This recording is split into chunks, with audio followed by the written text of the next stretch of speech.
പുതിയൊരു വീഡിയോയിലേക്ക് സ്വാഗതം. ആദ്യത്തെ വാർത്ത സൂപ്പർ ലീഗ് കേരളയുമായി ബന്ധപ്പെട്ട ഒരു അപ്ഡേറ്റ് ആണ്. നമുക്കറിയാം, നിലവിൽ സൂപ്പർ ലീഗ് കേരളയിൽ മികച്ച പ്രകടനമാണ് കാലിക്കറ്റ് FC കാഴ്ചവെച്ചുകൊണ്ടിരിക്കുന്നത്. കഴിഞ്ഞ ദിവസം ആരാധകരെല്ലാം കാത്തിരുന്ന മത്സരമായിട്ടുള്ള Calicut FC versus Malappuram FC മത്സരം നടന്നിട്ടുണ്ടായിരുന്നു. മലപ്പുറം FCയെ 3-1 എന്ന സ്കോറിലാണ് കാലിക്കറ്റ് FC പരാജയപ്പെടുത്തിയത്. മത്സരത്തിൽ ബോൾ പൊസഷനിലായാലും ഷോട്ട്സിന്റെ കാര്യത്തിലും ഷോട്ട് ഓൺ ടാർഗറ്റിന്റെ കാര്യത്തിലും എല്ലാം മുന്നിൽ തന്നെ ഉണ്ടായിരുന്നത് കാലിക്കറ്റ് FC തന്നെയായിരുന്നു. അടുത്തതായിട്ട് നിലവിലെ സൂപ്പർ ലീഗ് കേരളയിലെ പോയിന്റ്സ് ടേബിൾ ഒന്ന് പരിശോധിച്ച് നോക്കാം. ഇന്നത്തെ മത്സരത്തിലെ ഒരു വിജയത്തോടെ കാലിക്കറ്റ് FC സെമി ഫൈനലിലേക്ക് ക്വാളിഫൈ ആയിട്ടുണ്ട്. നിലവിൽ കാലിക്കറ്റ് FCക്ക് 17 പോയിന്റുകളാണ് ഉള്ളത്.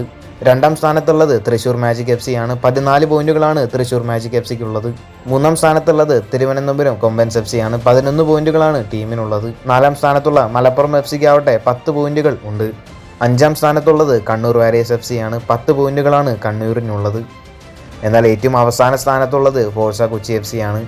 3 പോയിന്റുകൾ മാത്രമാണ് കൊച്ചിക്കുള്ളത്. 8 മത്സരങ്ങളിൽ 7 മത്സരങ്ങളിലും കൊച്ചി പരാജയപ്പെട്ടു.